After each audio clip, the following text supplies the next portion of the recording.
একদিকে যেখানে আমরা অপেক্ষা করছি আজ অভয় মামলা শুনানি রয়েছে সুপ্রিম কোর্টে, ঠিক তার পাশাপাশি শুনানি শুরুর আগে 1 মিনিট নীরবতা পালন আর.জি. কর হাসপাতালে যে ছবি এই মুহূর্তে আপনাদের সামনে আমরা তুলে ধরছি। নীরবতা পালন চিকিৎসকদের, রাজ্যের সব মেডিকেল কলেজে 1 মিনিটের নীরবতা পালন করার কর্মসূচি ইতিমধ্যে গ্রহণ করা হয়েছে।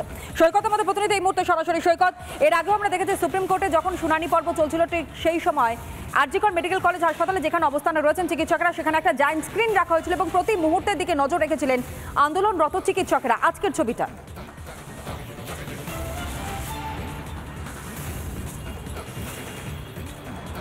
দেখো, আজকের ছবিটা জায়েন্ট স্ক্রিন রয়েছে, কিন্তু সেই জায়েন্ট স্ক্রিনটা এই একটু পরেই সেটাকে অ্যাক্টিভ করা হবে। কিন্তু এই মুহূর্তে যেখান থেকে আন্দোলন শুরু হয়েছিল সেই জায়গায় অভয়ার বলতে গেলে প্রতিকৃতি বা অভয়ার যে প্রতীকী ছবি, এবং সেখানে মাল্যদান করা হয়েছে, ফুল দান করা হয়েছে। এবং মূলত এই হসপিটাল এবং আরও অন্যান্য হসপিটাল থেকে যে নার্সরা এসেছিলেন সেই নার্সরা 1 মিনিটের নীরবতা পালন করলেন।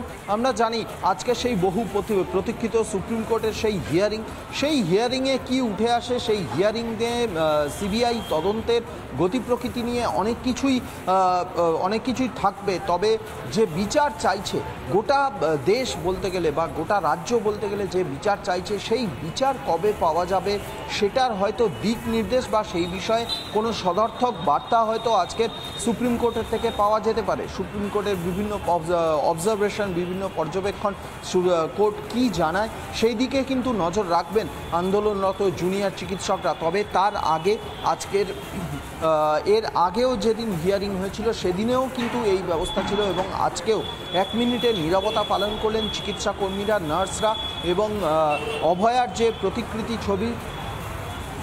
যে প্রতীকী ছবি সেই প্রতীকী ছবিতে মাল্যদান করলেন, ফুল দিয়ে সম্মান জানালেন সমস্ত চিকিৎসা কর্মী এবং আন্দোলনরত চিকিৎসকদের মধ্যে অনেকেই এখানে উপস্থিত ছিলেন। বলতে গেলে এই মুহূর্তে এই যে আন্দোলন স্থল, যেখান থেকে এই আর.জি. করের আন্দোলন স্থল, যেখান থেকে আন্দোলনটা গোটা দেশে এই মুহূর্তে ছড়িয়ে পড়েছে, সেই জায়গায় আপাতত অভয়ার প্রতিকৃতি বা অভয়ার যে প্রতীকী ছবি সেই প্রতীকী ছবিতে সম্মান জানানো হচ্ছে। এবং 1 মিনিটের নীরবতা পালন সেটা ইতিমধ্যেই সম্পূর্ণ হয়ে গেছে। এবারে সুপ্রিম কোর্টের রায় কী আসে, সুপ্রিম কোর্টের অবজারভেশন কী আসে, সেটার দিকেই নজর রাখছে। একেবারে তাই, নজর রাখুন সৈকত। প্রত্যেকটা মুহূর্তের ছবিগুলো আপনাদের সামনে আমরা তুলে ধরছি। দেখুন, আজ যেখানে একদিকে সুপ্রিম কোর্টে সেখানে অভয় মামলার শুনানি আর অল্প হয়তো হাতে কিছুক্ষণ সময়, এবং তারপরেই শুনানি শুরু হবে প্রধান বিচারপতির বেঞ্চে, সেদিকে যেমন নজর, ঠিক একই রকমভাবে আর.জি. কর মেডিকেল কলেজ হাসপাতাল যেখানে এই ঘটনা ঘটেছিল, এই নারকীয় হত্যালীলা চালানো হয়েছিল, দর্শন করে খুন করা হয়েছিল অভয়াকে একেবারে ডিউটিরত অবস্থায়, ঠিক তারপর মুহূর্তে গর্জে উঠেছিলেন প্রত্যেকে, প্রতিবাদে সামিল হয়েছিলেন প্রত্যেকে। এবং আজ তারা এই শুনানি পর্ব শুরু হওয়ার আগে নীরবতা পালন করছেন অভয়ের উদ্দেশ্যে। অভয়ের কাকিমার বক্তব্য আপনাদের সামনে রাখি, শুনুন। আমি অভয়ার কাকিমা, মেয়েটাকে চোখের সামনে বড় হতে দেখেছি। বাপি মা ডাক্তার, সাথে সাথে কাকি ডাকটাও আমার জীবন থেকে চলে গেছে। কাকি বলে আর কেউ ডাকে না। এই ঘটনা হওয়ার 15 দিন আগেও আমরা একটা বাড়িতে, আমাদের একটা অনুষ্ঠান ছিল, আমরা সবাই সারা রাত বসে একসাথে কত গল্প, কত প্ল্যান, বাড়িতে দুর্গাপুজো হবে, সেই দুর্গাপুজোর প্রস্তুতি নিয়ে কত কথা।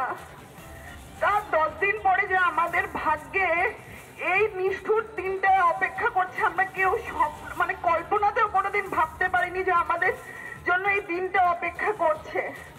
সেই দিনটা যা যা ঘটনা সেগুলো তো আপনারা সবাই জানেন সংবাদ মাধ্যমের মধ্যে থেকে, নতুন করে আর কিছু বলার নেই।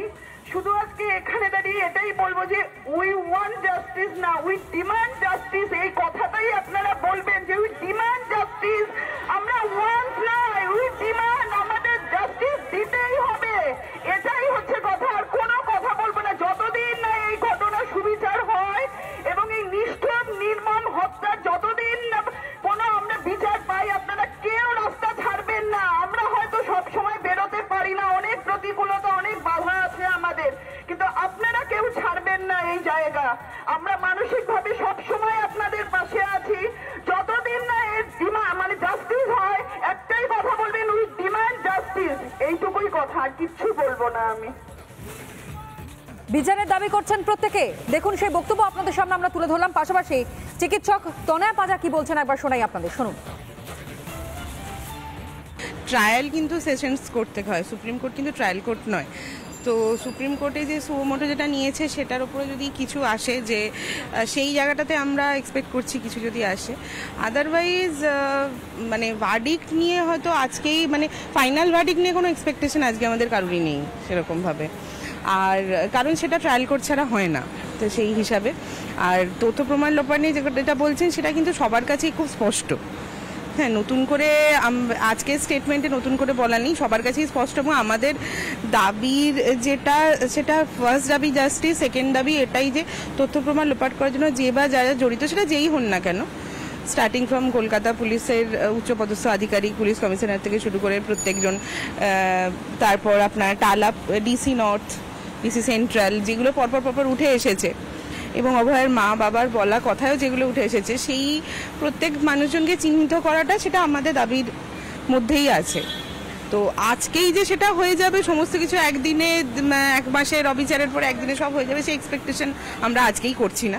তবে কিছু আসবে সেটুকু তো আশা রাখি। এবং ভালো রিপোর্ট দেবে এটাই আশা রাখছি। সবসময় এই আশার মধ্যেই বেঁচে আছি। আমাদের দিন কাটছে আশায় আছে, আর কিছু দিকে আমাদের যা শেষ হওয়ার হয়ে গেছে। 100% ভরসা রাখছি, সেই জন্য পুলিশের উপর ভরসা উঠে গেছিল বলে আমরা হাইকোর্টের কাছে গেছি, এবং হাইকোর্ট ভালো এজেন্সি চেয়েছি, সিবিআইকে ভালো মনে করেছে, তাই দিয়ে